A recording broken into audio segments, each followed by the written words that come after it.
Part 3. Arrival in Fire. The Indomitable tore through subspace like a bullet through paper and emerged directly into hell. Captain Jiwan's tactical display lit up red with contact markers. Thousands of them. The vector swarm had turned Sanctuary Prime's orbit into a feeding ground. Bioships the size of cities floated around the planet, their organic hulls pulsing as they consumed debris and dead ships. Smaller vessels swarmed between them like flies around corpses. Contact, Minho reported, his voice tight. Multiple swarm signatures. Count as over 3,000 individual vessels. Mass ranges from frigate size to dreadnought class. We're outnumbered 10-1, Captain. Only 10? Jiwan allowed herself a thin smile. I've fought worse odds. It was a lie, but her crew didn't need to know that. All ships, battle formation Delta. Carriers to the center, dreadnoughts form the spearhead. We're going straight through them. Weapons free. Show them what Earth sends to monsters. The human fleet arranged itself with practiced precision. 300 ships against 3,000, but the humans had something the swarm didn't. They had rage. They had discipline. And they had weapons designed to kill things that really didn't want to die. Open a channel, Jiwan ordered. All frequencies. The comm officer nodded. Jiwan stood, looking at the view screen showing the swarm ships ahead. This is Captain Jiwan of the United Earth Forces. Vector Swarm, you have 10 seconds to withdraw from Confederation space. This is your only warning. Silence answered her. The swarm didn't speak. They didn't negotiate. They simply existed to consume. Fine. Jiwan counted to 10 slowly, then sat back in her command chair. All ships weapons free. Fire everything. The human fleet opened fire and space lit up like a newborn star. Railguns accelerated slugs to fractions of light speed. Each round hit with the force of a small nuclear weapon. Swarm bioships exploded, their organic hulls unable to withstand the kinetic impact. Missile batteries launched their payloads, thousands of warheads screaming toward the enemy. Nuclear fires bloomed across the battlefield as antimatter torpedoes found their targets. The swarm reacted. Their ships moved with disturbing coordination, the hive mind directing them like fingers on a hand. Bioplasma weapons returned fire. Green streams of superheated organic matter that could melt through armor. Acid spores launched in clouds designed to eat through hull plating. The battle became a storm of fire and death. Shields at 60%, Minho reported.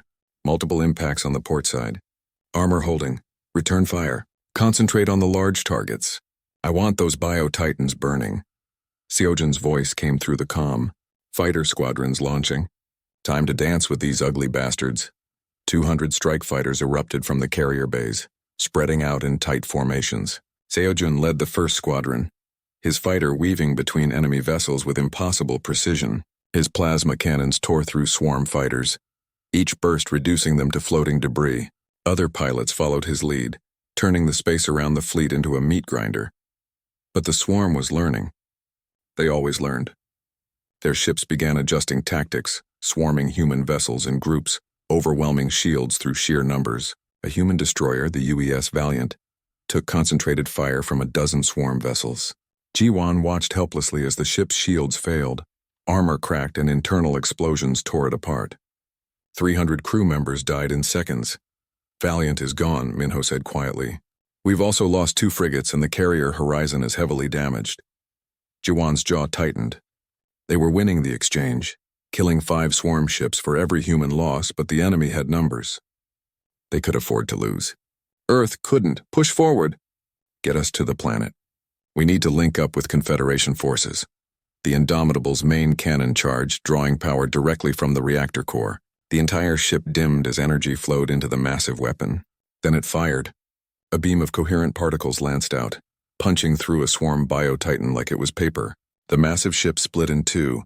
Its bioorganic systems failing catastrophically. Secondary explosions rippled through its hull as it died. Direct hit, Minho reported with satisfaction. 1 Titan down. Good, target the next one. Dr. Yunji appeared on screen. Captain, I'm detecting strange behavior in the swarm ships near the destroyed Titan. They're moving erratically, like they've lost coordination. I think we disrupted their neural network in this sector. Then we keep hitting them hard. All ships concentrate fire on the bio-titans. Take them down one at a time. But the swarm was adapting faster than expected. Boarding pods launched from their ships. organic missiles that latched onto human vessels and burned through airlocks. Inside, warrior forms emerged, 7-foot monsters of claws and teeth and armored hide. They tore through corridors, killing crew members trying to reach critical systems. Boarding parties on decks 7 through 12, security reported. Marines responding. Lieutenant Bora's voice cut through the chaos. This is Bora. Marines engaging enemy boarders. They're tough, but they die like everything else. Hold your positions. Don't let them reach engineering. The sounds of combat echoed through the ship. Gunfire, screams, the horrible screeching of swarm warriors. Ji-won focused on the larger battle. She couldn't worry about internal threats right now. She had a fleet to command. Captain, the carrier Resolute reports they're under heavy attack. Commander Yuna requests support. Send Destroyer Group 3. Tell Yuna to hold position. We need those fighters operational. The battle raged for hours. The human fleet pushed deeper into swarm territory, blasting through their formations, taking casualties but giving worse than they got. Sanctuary Prime grew larger on the view screen. A beautiful blue and green world marred by fires and orbital debris. Ji-won could see Confederation ships still fighting in low orbit. Small vessels making desperate stands against impossible odds. Get me a channel to the Confederation forces, she ordered. A moment later, a Lumari commander appeared on screen, its crystalline structure cracked and dim. Human vessel, this is Defense Coordinator Sharon, you came. We didn't think anyone would come. We promised we would, Ji-won said simply. What's your status? Ground forces are being overrun on 3 continents. We've lost 70% of our orbital defenses. We have maybe 6 hours before the swarm breaks through completely. But you're here now. Maybe we have a chance. We're going to do more than give you a chance, Ji-won replied. Prepare for orbital drop. We're sending Marines to reinforce your ground positions.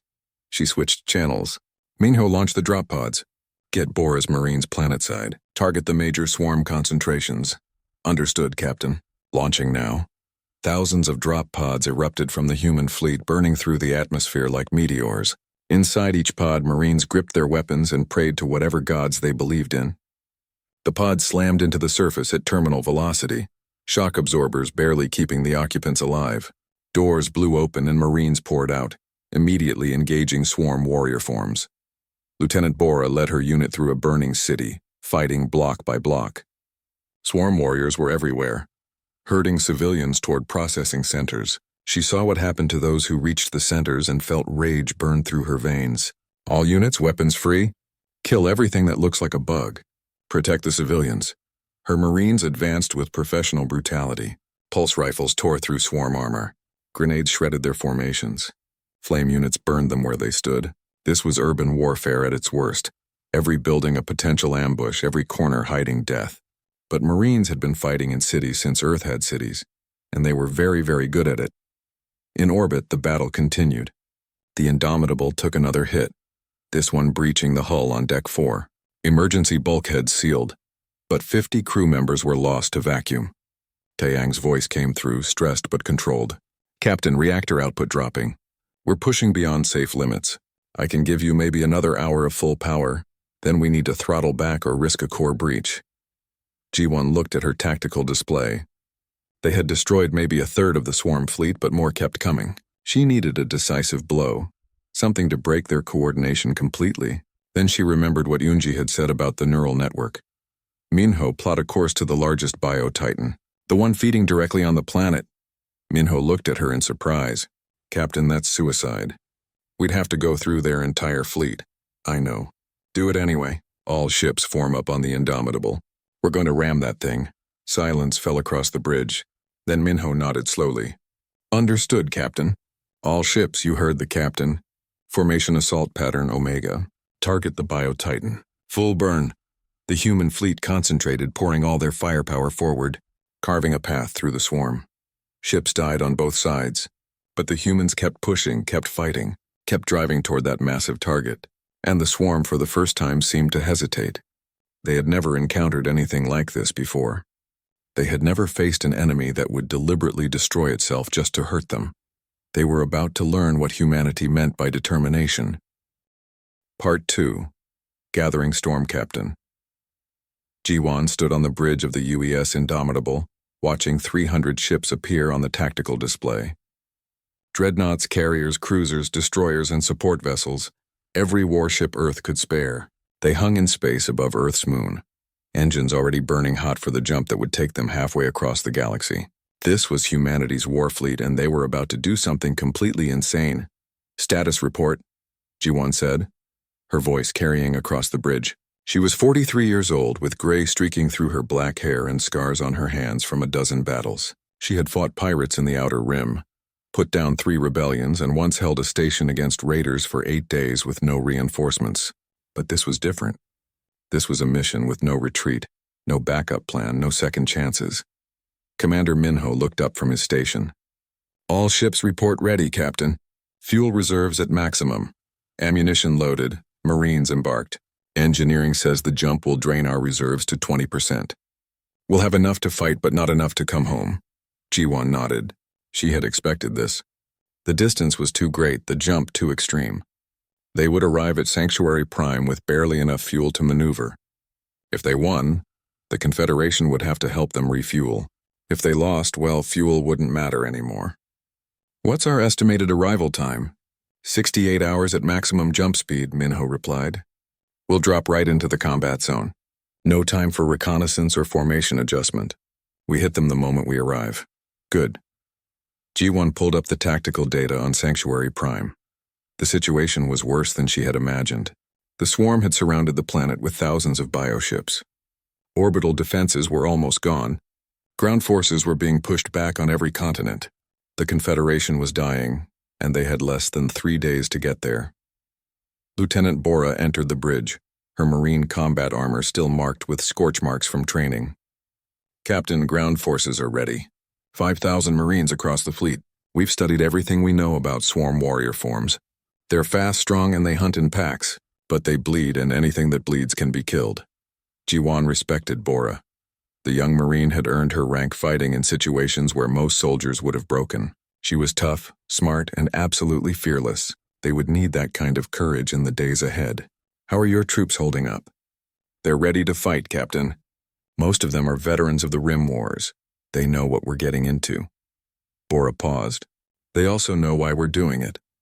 The Confederation saved Earth during the Drought Wars. Nobody's forgotten that." G1 remembered those days well. She had been a young officer when Earth's climate systems collapsed, when millions were starving, when it looked like humanity might not survive. The Confederation had arrived with food, medicine, and technology. They had asked for nothing in return, just helped because it was the right thing to do. Earth had never forgotten that kindness. The comm system beeped. "Captain, this is Pilot Seojin. Fighter squadrons are ready for launch. 200 strike craft armed and fueled. We're ready to show these swarm bastards what human pilots can do." G1 smiled slightly. Seojin was cocky, loud, and absolutely the best pilot in the fleet. His squadron had the highest kill count in the service. "Stay sharp, Seojin. We need you alive, not heroic." "Where's the fun in that, Captain?" Seojin replied, and she could hear the grin in his voice.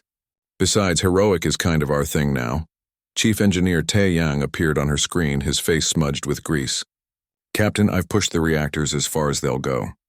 The Indomitable will make the jump, but it's going to hurt. I give us 60-40 odds the ship holds together when we arrive. Maybe 70-30 if I pray to enough ancestors." "Make it 80-20, Jawan said. "We didn't come this far to fall apart in transit." "I'll do my best, Captain. Just remember, when we arrive, we're going to be running on fumes and hope. One good hit to the engines and we're dead in space." G1 understood. They all understood. This was a one-way mission unless they won decisively. But that was fine. Humanity had never been good at retreat anyway. They were much better at charging forward and hitting things until they broke. Dr. Yunji entered the bridge carrying a data pad. "Captain, I've been studying the intelligence on the swarm. They're a hive mind, which means they share information instantly. Every ship, every warrior, every organism is connected. That makes them incredibly coordinated. But it also means they have a weakness." "What kind of weakness?" G1 asked, leaning forward. "If we can disrupt their neural network, cause enough chaos in their command structure, they'll start making mistakes. The individual organisms aren't very smart on their own. They rely on the collective intelligence. Break that connection and they become confused, disorganized." Minho looked up from his station. "How do we break their connection?" "We'd need to get close to their central command nodes. Probably those massive biotitans they use as fleet carriers. Exactly, Yunji said. It's dangerous, probably suicidal. But if we can take out even one of their titans, it could cascade through their entire fleet in this sector. G1 filed that information away. It might be useful when they arrived. Right now, they had a jump to make. All ships, this is Captain G1. We're about to make the longest jump in human history. We're going to arrive in the middle of a war zone with limited fuel and no retreat. The enemy outnumbers us significantly. They've already destroyed the Confederation Defense Forces. By all logical analysis, we shouldn't even try this. She paused, looking at the faces of her crew. Young and old, veterans and new recruits, all of them watching her with absolute trust. But we're not doing this because it's logical.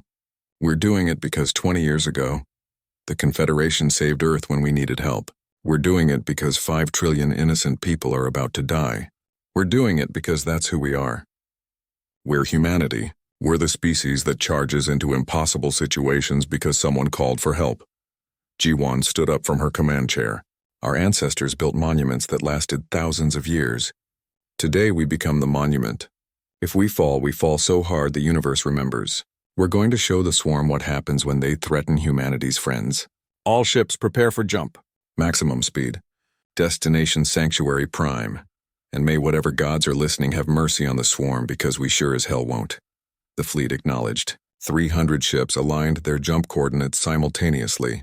Reactors screamed as they built up the power needed to tear holes in space itself. Ji-won sat back down and gripped her command chair. Minho, take us to war. Yes, Captain. All ships jumping in 3, 2, 1, execute. The Indomitable lurched as reality bent around it. The stars stretched and twisted, and suddenly they were hurtling through subspace at speeds that made normal physics cry. The ship groaned and shook. Warning lights flashed across every console. But they held together. All 300 ships held together, racing across the galaxy toward a battle that would determine the fate of trillions. Ji-won watched the countdown timer. 68 hours until they arrived. 68 hours until they found out if humanity's reputation for crazy heroics was justified or just stupid. She suspected it was both. But that was fine. Humanity had never been good at playing it safe anyway. In the crew quarters, Marines checked their weapons and said quiet prayers. In the fighter bays, pilots ran simulations and told jokes to hide their fear. In engineering, Taeyong and his crew worked miracles to keep the ships from shaking apart. And on 100 different worlds, the Confederation held on, fighting desperately, praying that the humans would arrive in time. The storm was gathering, and it carried the fury of an entire species that had learned long ago that sometimes the only way to protect what you love is to become absolutely terrifying to those who would harm it. The swarm was about to learn what 300 human warships could do when properly motivated. They were about to learn that humanity didn't negotiate with monsters. They just killed them. Part 1. The Fall of Light. The alarms had been screaming for 3 days straight.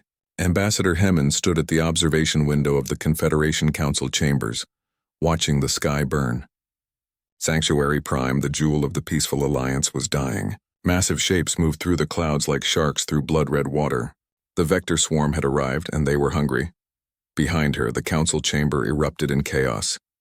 Representatives from 40 different species argued, screamed, and wept. The crystalline Lumari flickered with distress colors. The 6-limbed Kethril clicked their mandibles in fear. The methane-breathing Vor hissed through their translators. None of them had ever seen war like this. Their fleets were built for exploration, not combat. Their weapons were designed to clear asteroids, not fight an enemy that turned entire worlds into feeding grounds. Hyemen had seen the reports. 12 colonies had already fallen. The swarm consumed everything, converting billions of lives into biomass for their ever-growing fleet. They didn't negotiate. They didn't take prisoners. They simply ate, moved forward, and ate again. The outer defense lines had collapsed in hours. The inner colonies lasted days. Now Sanctuary Prime, home to 5 trillion souls from 100 different worlds, was the last target. After this, there was nowhere left to run. A Lumari counselor approached Hyemen, its crystalline body pulsing with desperate hope. Ambassador, your people have experience with conflict. What would Earth do in this situation? The translator made its voice sound calm, but Hyemen could see the fractures of terror running through its structure. Hyemen turned from the window. She was a diplomat, trained to speak carefully and maintain peace. But right now, peace was a luxury they couldn't afford. Earth would fight, she said simply. We would fight until there was nothing left to fight with. But we have fought, another counselor protested. Our fleets engaged them at the border worlds. They were destroyed in minutes. The swarm adapts to everything we throw at them. Our weapons are useless. Hyemen knew this was true. The Confederation had never needed a real military. For 3,000 years they had existed in harmony, settling disputes through discussion and compromise. They had forgotten that the universe was full of creatures that didn't care about words or peace. The vector swarm was one of those creatures. They were evolution's mistake, a species that existed only to consume. Outside, another explosion lit up the sky. One of the orbital defense platforms had fallen. Hyemen watched debris rain down through the atmosphere like falling stars. Each piece of burning metal represented hundreds of defenders who had died trying to buy a few more minutes. The swarm ships were moving closer now. She could see them properly. Massive bioorganic vessels that looked like they had been grown rather than built. They pulsed with sickly bioluminescence and their surfaces writhed with movement. The ground shook. The swarm had landed ground forces in the southern continent. Reports flooded in of warrior forms tearing through cities, of civilians being herded into processing centers. Hyemen felt sick. The Confederation Council was still debating whether to surrender when the enemy was already eating their people alive. She made a decision. It was probably going to end her diplomatic career, but careers didn't matter when there wouldn't be anyone left alive to remember them. Hyemen walked out of the council chamber, ignoring the calls behind her. She ran through corridors filled with refugees, past wounded defenders being carried to overwhelmed medical centers, through checkpoints manned by security forces that looked more like frightened children than soldiers. She reached her private quarters and locked the door. Her hands shook as she activated the quantum communicator, the one Earth had given her for emergencies. This definitely qualified. The device hummed to life, punching a signal through subspace all the way back to Earth. It would take minutes for the message to arrive. Minutes they might not have. This is Ambassador Hyemen, United Earth Diplomatic Envoy to the Confederation of Peaceful Worlds, she began, trying to keep her voice steady. Sanctuary Prime is under attack by the Vector Swarm. The Confederation Defense Forces have been destroyed. Orbital defenses are failing. Ground forces are being overrun. The Council is debating surrender, but the Swarm doesn't take prisoners. They consume everything. She paused, listening to another explosion in the distance. Billions are dying. Trillions more will die in the next 72 hours. I know Earth has no obligation to intervene. I know we're far from your territory. But 20 years ago, when Earth was starving during the drought wars, the Confederation helped. They asked for nothing in return. They simply gave because it was right. Hyemen felt tears running down her face. She didn't bother wiping them away. If humanity ever believed in justice, if you ever meant the words in your charters about protecting the innocent, now is the time. Please. They're dying. All of them. And I don't know what else to do. She sent the message and collapsed into her chair. There was nothing to do now but wait. Earth was 3 weeks away at maximum jump speed. Even if they responded immediately, even if they sent their entire fleet, it would take time they didn't have. She had probably just wasted humanity's time with a pointless plea. The Confederation was going to fall and Earth would receive her message too late to do anything but mourn. Hours passed. Hyemen tried to help coordinate evacuations, but there was nowhere to evacuate to. The swarm had surrounded the planet. Every ship that tried to leave was torn apart. They were trapped. She returned to her quarters as night fell. Not that day or night mattered much anymore. The sky glowed with the fires of a dying world. The quantum communicator beeped. Hyemen stared at it in disbelief. A response already? That was impossible. She activated the receiver with trembling hands. The message was audio only, but she recognized the voice. Admiral Park from United Earth Command. Ambassador Hyemen, we received your transmission. The Earth Council has voted. It was unanimous. There was a pause and Hyemen could hear the sound of ships powering up in the background. Every available warship is being mobilized. We're coming! Tell Sanctuary Prime to hold the line. Tell them humanity remembers its debts. Tell them we're coming in fire and glory and hell itself is coming with us. The message ended with coordinates and an estimated arrival time. 70 hours. They were going to arrive with minutes to spare, if Sanctuary Prime could last that long. Hyamin played the message again, then ran from her quarters back toward the council chamber. For the first time in 3 days, she had hope. She burst into the council chamber, interrupting another futile debate about surrender terms. "They're coming," she shouted. "Earth is coming. We just need to hold for 3 more days." The chamber fell silent. A Kethral counselor spoke first. 3 days? How can we possibly hold for 3 more days? Hammond looked at each of them, at these peaceful beings who had never known hate or violence. You hold because the alternative is extinction. You hold because somewhere out there 300 human warships are jumping through space to save you. You hold because that's what you do when someone is coming to help. You survive until they arrive. Something changed in the chamber. It wasn't hope exactly, more like desperate determination. If humanity was willing to cross the galaxy to fight for them, the least they could do was fight for themselves. Orders went out. Every ship that could still fly, every weapon that could still fire, every soldier who could still stand would defend Sanctuary Prime. Not because they could win, but because help was coming. And in the cold darkness of space, 300 human warships prepared to make the longest jump in their history. Part 4. Through hell and back, the Indomitable drove forward like a spear through flesh, and the rest of the human fleet followed. Every gun fired, every missile launched, every ounce of hate humanity could muster, poured into the space ahead. Swarm ships exploded in their path, but more always took their place. The Bio-Titan loomed larger on the view screen, a mountain of organic matter the size of a small moon. It was feeding on Sanctuary Prime, massive tendrils reaching down to the planet's surface, sucking up biomass like a parasite drinking blood. Distance to target, 2,000 kilometers and closing, Minho reported. His voice was steady, but his hands gripped his console hard enough to make his knuckles white. Hull integrity at 40%. Shields are gone. We're taking fire from all sides. Captain G1 watched the damage reports pile up. Decks 7 through 15 were open to space. Engineering was running on emergency power. Life support was failing in 3 sections.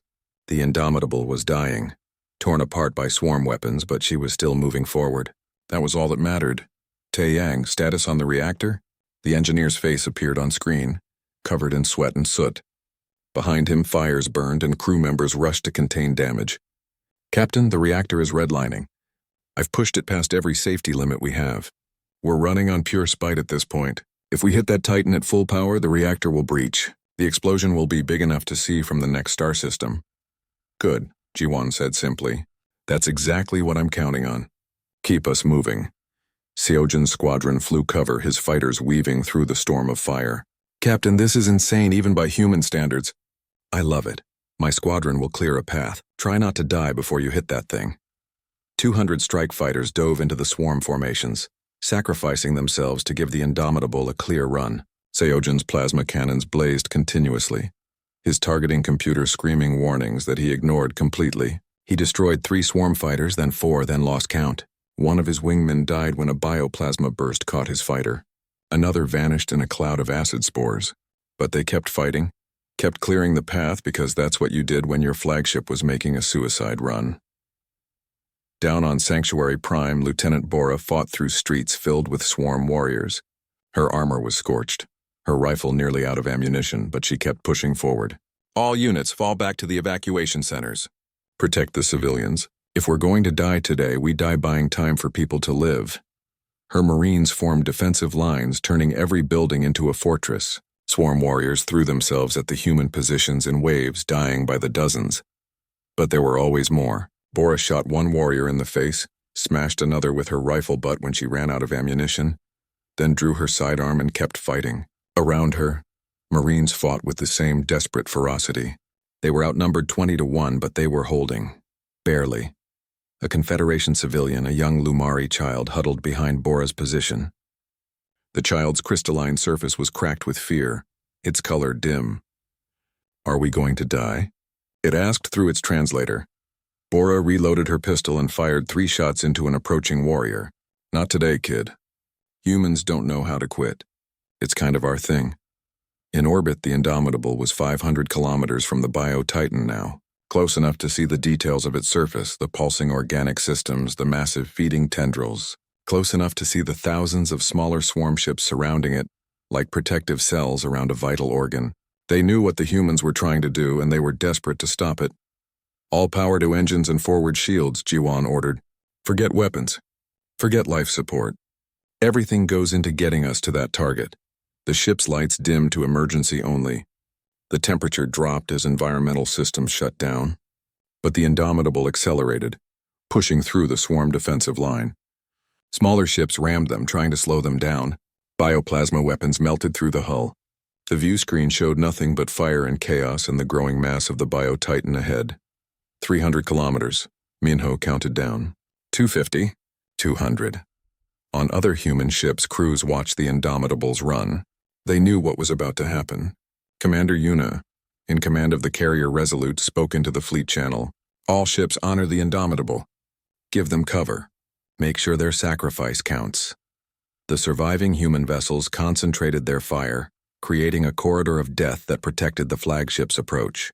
They poured everything they had into the swarm ships trying to intercept, spending their last ammunition, burning their last fuel, because if the Indomitable succeeded, the battle might turn. If she failed, they were all dead anyway. 100 kilometers, Minho said. 50. Captain, we're committed now. Even if we wanted to stop, we can't.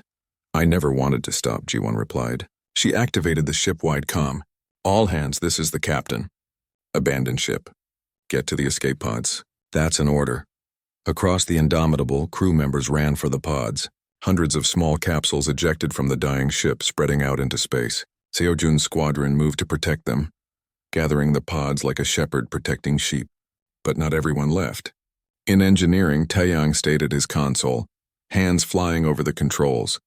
Sorry, Captain. Someone needs to keep this reactor from blowing early. I'll ride her in. Taeyang, that's an order, Jiwan said. Then court-martial me when this is over, the engineer replied with a tired smile. Besides, I want to see the look on that Titan's face when we hit. Even if they don't have faces. Minho stood up from his station. Captain, my console is yours. I'll take the escape pod. No, Jiwan said. She reached out and gripped his shoulder. You're in charge of the fleet now. Get to the Resolute. Tell Commander Yuna to finish what we started. Minho's eyes widened.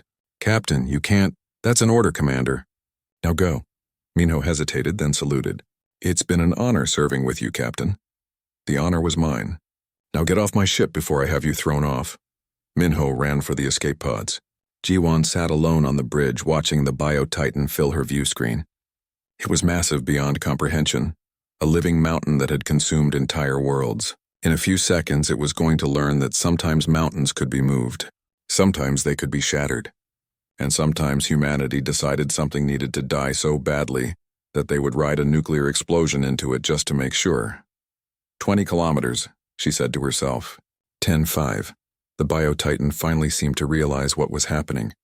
It tried to move, its massive bulk shifting, but it was far too slow. The Indomitable, all 20 kilometers of human engineering and fury, slammed into its surface at a significant fraction of light speed. For just a moment, nothing happened. Then the Indomitable's reactor breached, the antimatter containment failed, and a miniature star was born in the heart of the Bio-Titan. The explosion was visible from 3 star systems away. The Bio-Titan simply ceased to exist, vaporized in a nuclear fire that turned space white. The shockwave spread out, catching hundreds of swarm ships and reducing them to atoms. The neural network that connected the swarm fleet screamed in digital agony as one of its major nodes simply vanished. On the surface, Bora felt the ground shake. She looked up and saw a new star burning in the sky. Holy hell, she whispered. They actually did it. The swarm warriors around her stopped coordinating. They began moving erratically, confused, their hive connection disrupted. The Marines pressed their advantage, cutting down the disorganized enemy. All across the planet, the same thing happened. The swarm fell into chaos. In space, Seojun's squadron found Captain Jiwan's escape pod among the debris. I've got the captain, he reported. She's alive. Wounded, but alive. Commander Yuna took command of the fleet from the Resolute. All ships, the enemy is in disarray. Press the attack. Finish them. For the Indomitable. For Earth. For everyone who's counting on us. The remaining human fleet, battered and bleeding but still fighting, tore into the disorganized swarm. Without their coordination, without their hive mind directing them, the swarm ships were just targets, and humanity was very, very good at hitting targets. The battle raged for another hour, but the outcome was no longer in doubt. The swarm fleet broke, tried to retreat, and was systematically destroyed. By the time the firing stopped, Sanctuary Prime's orbit was clear. 5 trillion people looked up at the sky and realized they were going to live. On the Resolute's medical bay, Dr. Yunji worked on Captain Jiwan. The captain was burned, broken, barely conscious, but alive. "You're going to make it, Captain," Yunji said. "You crazy, wonderful fool. You're going to make it." Jiwan smiled weakly. "Did we win?" "You won. Sanctuary Prime is saved. The swarm is broken. You did the impossible." "Good," Jiwan whispered. "That's what humans do. The impossible." Then she finally let herself pass out, her duty done, her promise kept. Part 5. When legends wake 3 months after the battle, Captain Jiwan stood at the dedication ceremony on Sanctuary Prime. Her left arm was still in a regeneration sleeve, and she walked with a slight limp, but she was alive. That was more than could be said for 40,000 humans who had died in the battle. Their names were carved into the monument behind her, 300 pillars of black stone, one for each ship that had jumped to the defense of this world. The plaza was packed with beings from 100 different species. Lumari, Kethril, Vor, and dozens of others that Jiwan couldn't even name. They had come from across the Confederation to see the memorial, to honor the humans who had saved them. The air was filled with the sounds of 100 different languages, all saying the same thing in different ways. "Thank you. We will never forget." Ambassador Hammond stood beside Jiwan, looking out at the crowd. She had organized this ceremony, worked with Confederation officials to create something that would properly honor the sacrifice. "They're calling it the miracle of sanctuary," she said quietly. "Some are even building temples to honor the fallen. I keep telling them you're not gods, but I don't think they're listening." "We're not gods," Jiwan agreed. "We're just people who did what needed to be done. Any species would have done the same." "No," Yemen said firmly. "They wouldn't have. The Confederation had never seen war like this. They didn't understand what it took to fight that kind of evil. You showed them. You taught them that sometimes peace requires strength, that kindness doesn't mean weakness." Commander Minho approached, his dress uniform perfect despite the heat. He had been promoted after the battle, given command of the remaining fleet elements. "Captain, they're ready for the speeches. The council wants you to speak first." Jiwan nodded and walked to the podium. The crowd fell silent. She looked out at all those faces, so many different shapes and colors and types, all looking at her with hope and gratitude. It made her uncomfortable. She was a soldier, not a politician. She preferred giving orders to giving speeches, but she had a duty to those who had died. She owed them this much. 3 months ago, she began, her voice carrying across the plaza through speakers. "The Vector Swarm came to destroy you. They had already consumed 12 worlds. They had killed billions. They thought you were weak because you valued peace. They thought you were easy prey." She paused, looking at the monument behind her. "They were wrong. You fought. You held the line when any sane person would have run. You bought the time we needed to arrive. This victory belongs to you as much as it belongs to us." A Lumari in the crowd spoke up, its translator making its voice sound clear and strong. "But you came. You crossed the galaxy to save us. Why, we had no treaty. You had no obligation. Why did you risk everything?" Jiwan thought about how to answer that. Finally, she said simply, "Because 20 years ago, when Earth was dying, you saved us. You asked for nothing in return. You just helped because it was right. So when you called, we came. That's what friends do." The crowd was silent for a moment, then someone began to clap. Others joined in, and soon the entire plaza thundered with applause and cheers and whatever sounds different species made to show appreciation. Jiwan stood there, uncomfortable with the attention, wishing she could just go back to her ship. After the ceremony, she walked through the memorial gardens with Lieutenant Bora and Pilot Seojin. The gardens had been built around the monument, filled with plants from Earth and Confederation worlds mixed together. It was beautiful in a strange alien way. "They're offering me a teaching position," Bora said. "Training Confederation security forces. Apparently they want to learn how humans fight." "Are you going to take it?" Jiwan asked. "I think so. Someone needs to teach them that hope isn't a strategy, that preparation matters, that sometimes you need to be willing to do terrible things to protect good people." Bora looked at the monument. "We lost too many friends teaching that lesson. Might as well make sure it sticks." Seojin stretched. his pilot's jumpsuit still bearing scorch marks that he refused to have cleaned. I got offered a position too, training alien pilots. Can you imagine?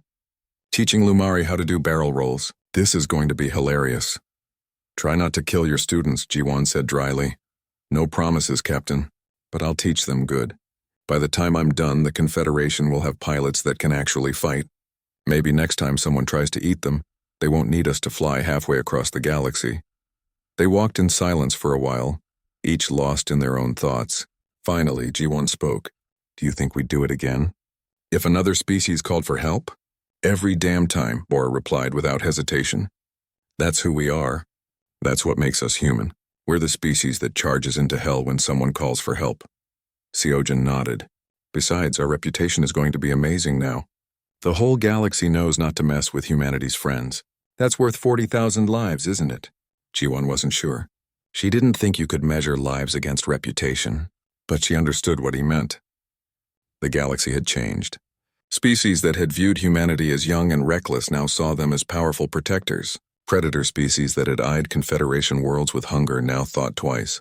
The Vector Swarm had retreated completely from this sector, and intelligence suggested they were telling their kind about the species that destroyed their fleet.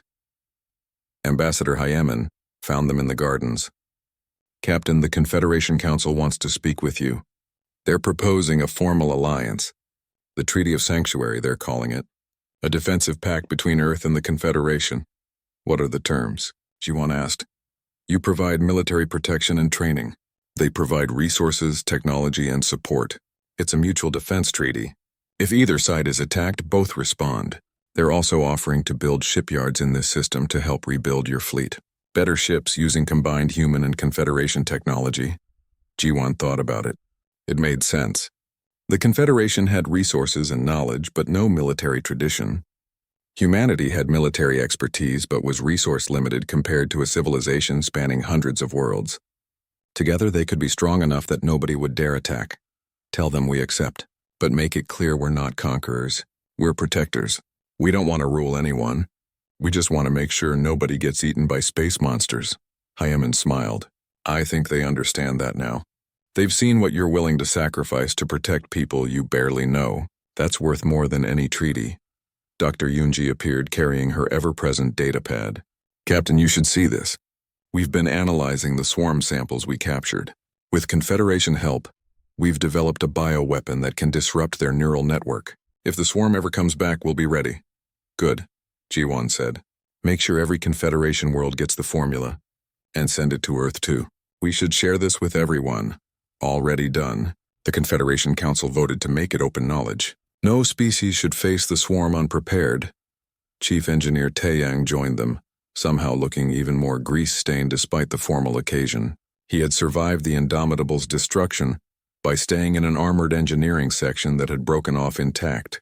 Captain, I've been working with Confederation engineers on the new ship designs. You're going to love them. Faster, tougher, and they can actually make the jump home this time. Novel concept, I know. Can't wait to see them, G1 replied. She looked around at her crew, at the survivors who had been through hell and come out the other side. You know what? I think we did okay. Lost a lot of good people, but we saved 5 trillion lives. That's a trade I can live with. The best trade in history, Minho agreed. And the galaxy won't forget it. Years passed. The Treaty of Sanctuary held strong. Human ships patrolled Confederation space, while Confederation technology helped Earth expand and thrive. Joint research stations were built. Cultural exchanges happened. Children from 100 worlds learned about the battle, about the humans who had arrived in fire and glory when all hope seemed lost. On Earth, monuments were built to honor the fallen. In the Confederation, songs were sung in 1,000 languages about the day humanity came to save them. And in the dark corners of the galaxy, predator species looked at Confederation worlds and decided there were easier targets elsewhere. Jiwan eventually retired, promoted to admiral, and given a comfortable position training the next generation of fleet commanders. She often visited Sanctuary Prime, walking through gardens that grew more beautiful each year, looking at the monument that bore the names of friends she would never see again. One day, a young Lumari child approached her in the gardens. Its crystalline structure was bright and clear, unscarred by war. Excuse me, it said through its translator. Are you Admiral Jiwan? The one from the battle? I am, Jiwan replied. What's your name? Kiran, I was here during the invasion. I was just a small child. I remember the sky burning. I remember the warriors coming.